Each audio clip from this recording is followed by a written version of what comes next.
Hi, I'm Brian. Welcome to Autogefuhl and welcome to the brand new Porsche Taycan Turbo S.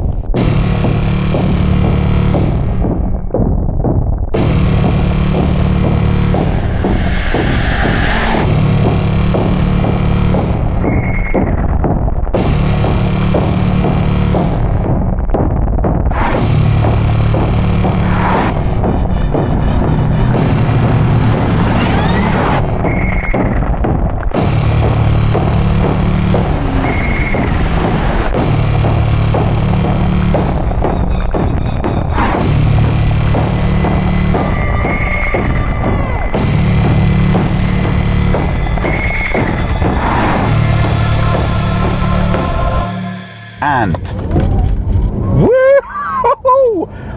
Wow! Wow! Did that do to you what it did to me?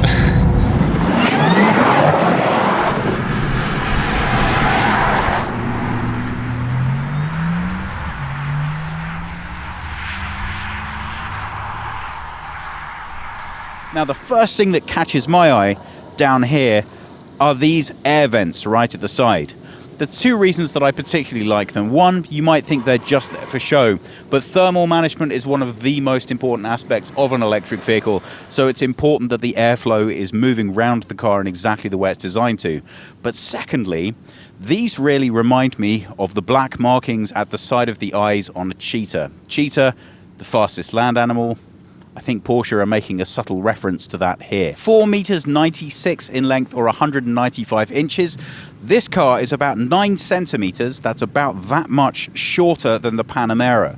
So in terms of where it sits within the overall brand, it's larger than a 911, but it is smaller than a Panamera. Obviously, the trick with electric cars is always, at first glance, can you tell they're electric because they have to find a lot of space to store the batteries. Now, recently, we're seeing more and more SUVs coming out, and they have more space to play with when it comes to this. But in a sports car, that's really very challenging, especially if you still want to be able to give people the sports car experience when they actually sit in it. Well, that's clearly a massive challenge from a design perspective. And I think what Porsche have done here is really very, very clever. The rear of the sports car is often its signature for many people, and the Taycan is no exception. Now, the Taycan has a particularly interesting challenge, unique to electric cars. Yeah, come on, you know what it is. We don't have any exhaust ports, fake or otherwise. Why is that a challenge for design? Well, we're so used to seeing them that it presents us with something of a visual incongruity. We look at the car and think something's missing. So something has to be done design-wise in order that your eye isn't drawn to that feature. Clearly, the most important feature of an electric car is the relative ease of charging them. A lot of thought's been put into that here. We have these charging portals on both sides of the car, but it only has DC, that's fast charging, available on one side, and irrespective of which market you're in, that can be found on the passenger side of the vehicle. So here we are on the passenger side. To open, I just need to swipe my finger across the bottom of that sensor. As you can see, it opens up really nicely. Now that's the AC part of the charging. When you put on the adapter for DC, it will connect to both of those. If you constantly use DC, you can of course remove this, so you don't have to do that every time. When you're done with your charge, a quick swipe over and the door nicely shuts.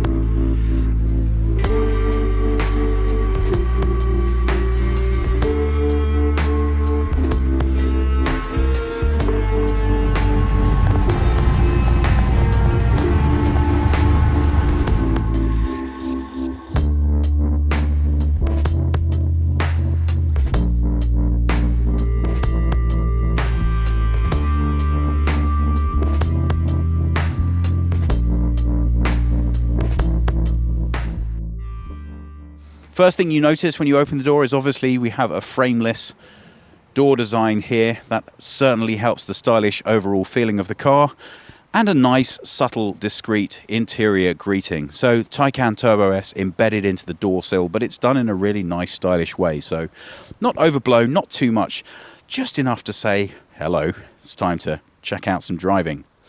Door design, again, nice and discreet, not overblown, very straightforward.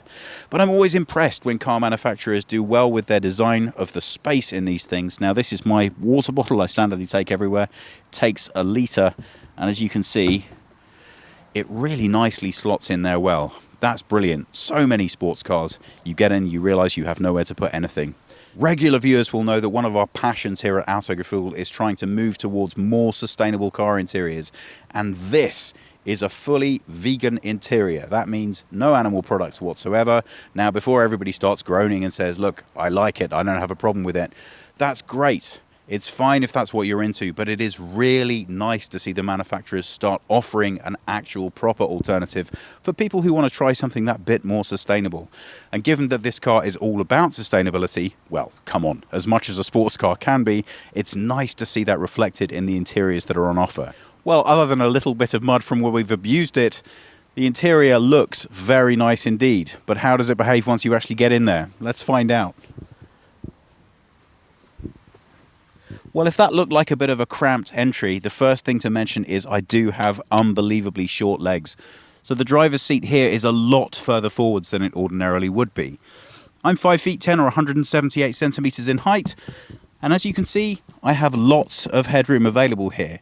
What's slightly unusual about the Taycan is that if you go with the glass panoramic roof over the solid one, you actually get a little bit more headroom. Now to the interior, and if I had to pick one word to describe it, it would have to be digital.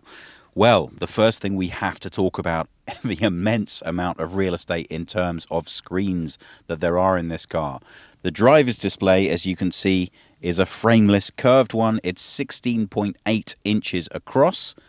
Over here we have the driver's infotainment screen, and that is 10.9 inches. And rounding off the trilogy, 8.4 diagonally across, these are the driver's controls. Now, before we get on to all of that, take a look over here. This, I would say, so far, bizarrely to me, is the biggest opinion splitter of anything on this car. This is an optional passenger's second display. So, 10.9 inches, same as the driver's. This allows your passenger to access all of the infotainment systems. It will not allow your passenger to change any of the car settings. So if you have a child here, they can't alter your drive while you're busy doing it. It's worth spending a little bit of time talking about this. This is a huge leap in technology for quite a lot of reasons. If you've driven the new 911 or at least seen one, you'll be familiar with the idea of breaking this screen essentially into 3 different components in order to give it that wraparound feel. This is a big evolution in terms of how screen design works. Not only is it curved, but a huge amount of effort has gone on here to make this screen as lacking reflectivity as possible and make the viewing angle as highly adaptive to the driver as possible. I can tell you, the driving experience of using it is excellent. But, as in common with the 911, if Jonas comes back a little bit, you can see the glaringly obvious problem.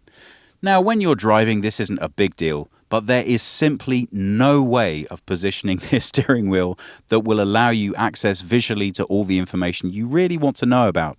A couple of particularly noticeable features. The temperature over here, you simply cannot see that while you're driving without moving your head. And then, of course, over on this side, the time and your destination arrival time. So wrapping up on the interior design, I think there are a lot of things that are very important going on here. This car had to be different from what had gone before. So whether you like it or whether you don't, if you're a massive fan of buttons, switches, knobs, and let's be honest, some Porsches have more buttons than you could ever need in one lifetime, I think this is a good starting point for this car. It's sleek. It's really, really nicely aesthetically designed to match the overall feel of the car and the interior, and nothing appears out of place here at all. Everything feels first quality, really great use of materials, but still a Porsche.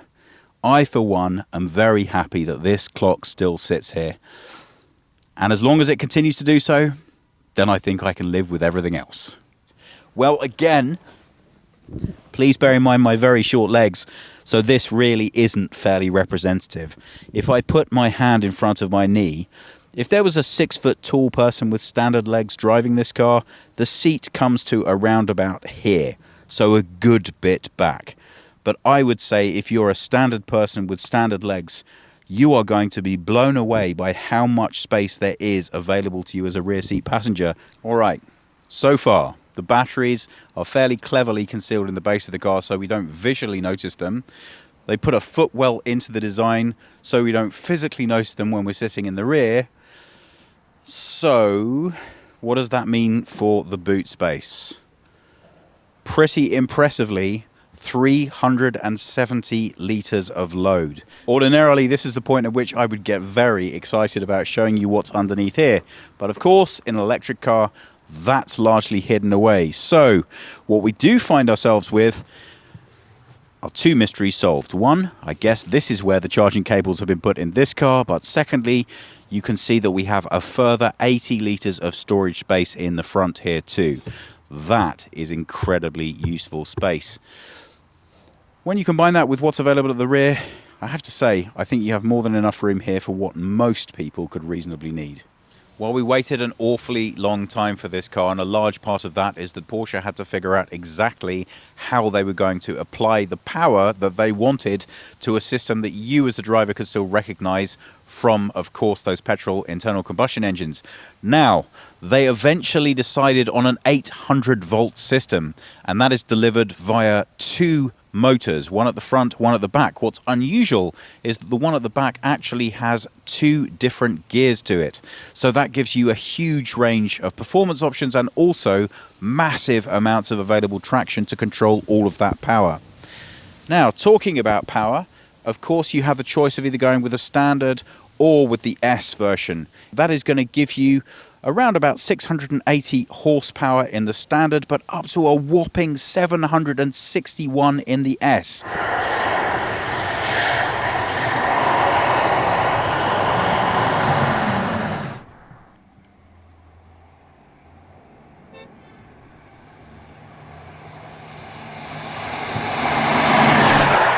Well, we found a fairly straight bit of road.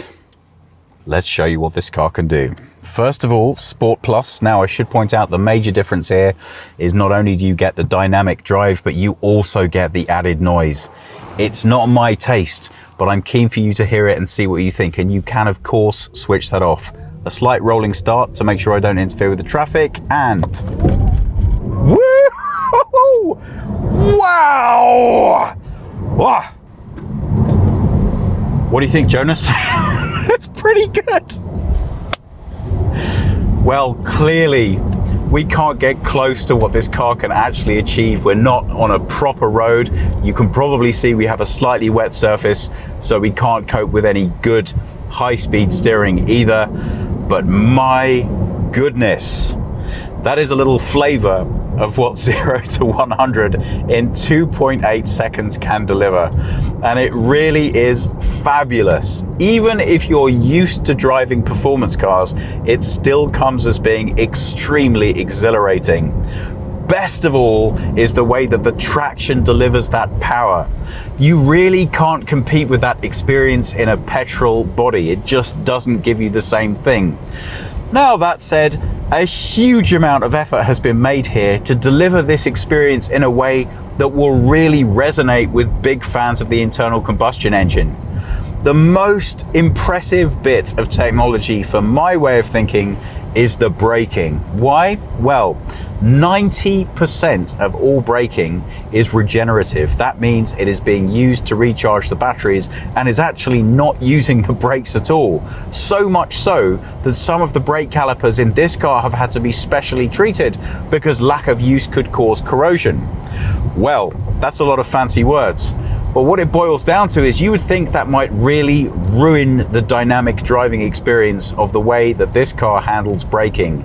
Not at all. I challenge anyone to drive this car and tell me when brakes are being applied and when it is a regenerative, recuperative action that is being used to slow the car down. They both work so very well in concert that you just don't know.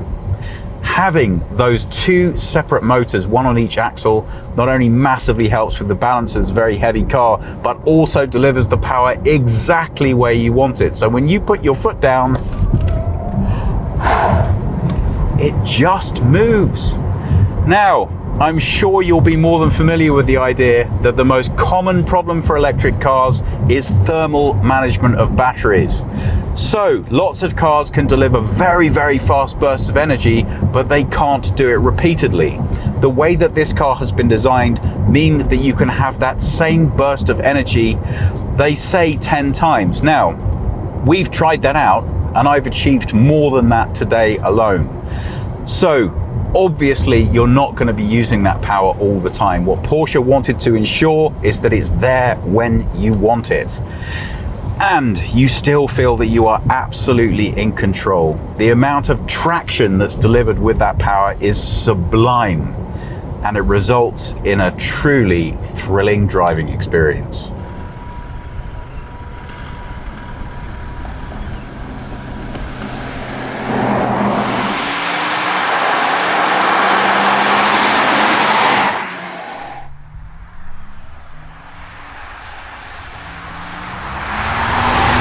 So you've had a lot of fun driving around in your Taycan, but now you realize it's time to give it a little bit more juice. Where's the best place to do that? Well, part of the Ionity network. Why? Because it's the fastest way of getting the juice back into your car.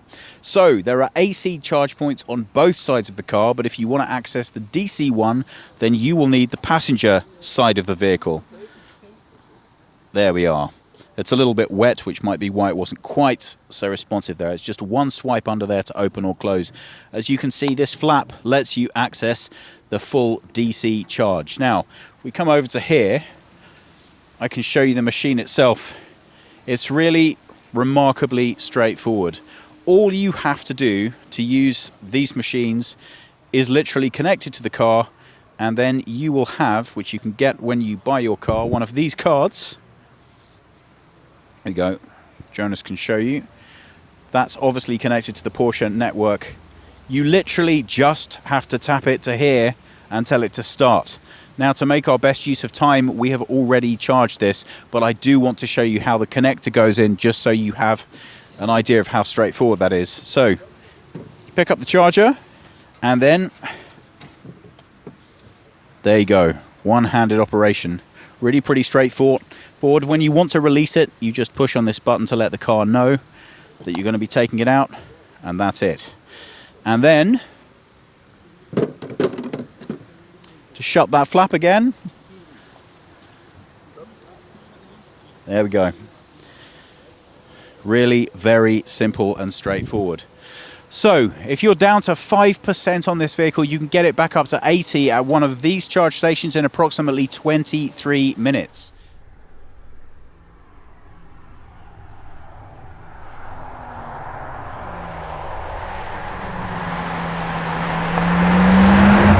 The most common two words you hear when people are talking about electric vehicles are range anxiety.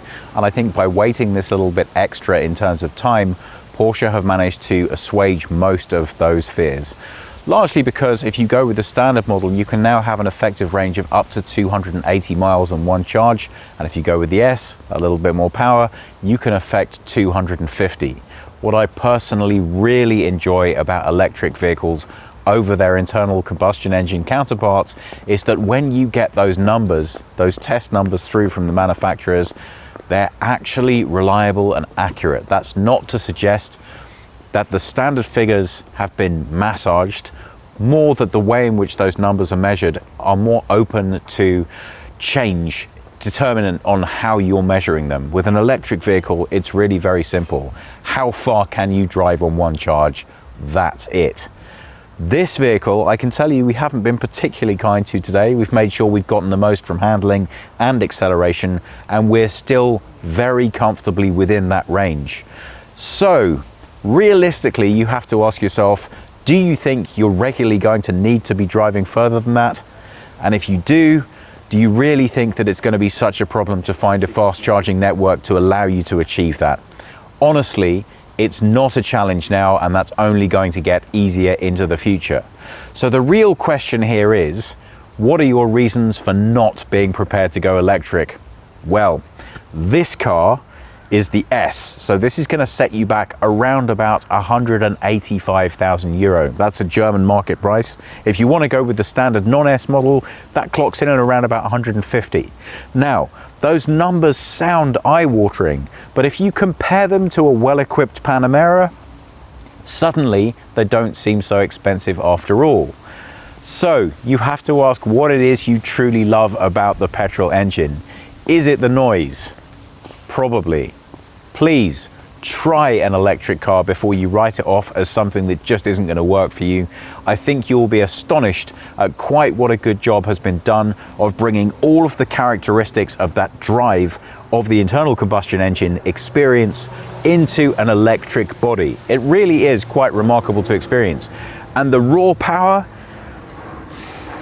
well, it blows you away. So, is this the most powerful electric car on the market? Does it have the best range of any electric car on the market? I think inarguably the answer to those questions is no. Do I care? Would I pick another car over this? Absolutely not. For me, this is the whole package. They've waited this long to bring this car to market because it delivers absolutely everything you could want. Now, car design is always a compromise. And for my taste personally, I think I would have liked it if they'd have gone with, say, a third less range and 25% less battery weight. That would have just sharpened the agileness of the handling and the responsiveness of the braking, whereby I really couldn't pick the difference between owning one of these and a 911. But ultimately, at the moment, still with electric battery vehicles, you are looking at range as being the number one determinant. People have to be able to imagine that they can take these on a long trip. After all, well, you needn't worry about that for too long, because ultimately with the invention of solid state batteries, you're likely to see that weight loss coming in anywhere from 2 to 3 years after the launch of this vehicle. So this is just getting started. For my taste, I really like everything here. I think I would think about waiting until the head-up display comes out as well. I don't know how realistic it will be to fit that aftermarket, and it does make a huge difference to your enjoyment of the drive. It just makes sure your attention's where it's supposed to be while you are making the most of that power and that handling. I have to take my hat off to Porsche. This is one of the cars I have waited for with greater anticipation than any other I can think of, at least in the last 12 months, and it has delivered on every single level. It's remarkable. What's most exciting about it is this is just the beginning. Now, I can't afford to buy one of these, and I suspect lots of you guys can't either. But the other thing that I find incredibly exciting about this is that all of these technological advancements will filter through. So we will over time be seeing similar, if obviously not identical, driving experiences available to us lower down the price range. And when that happens, I think we all could be getting a little bit tempted. Well, that does it from us. Thank you so much for watching. I hope you've enjoyed seeing our experience here today. Please subscribe. If you have any comments or questions, please pop them below, and we hope we'll see you all again soon.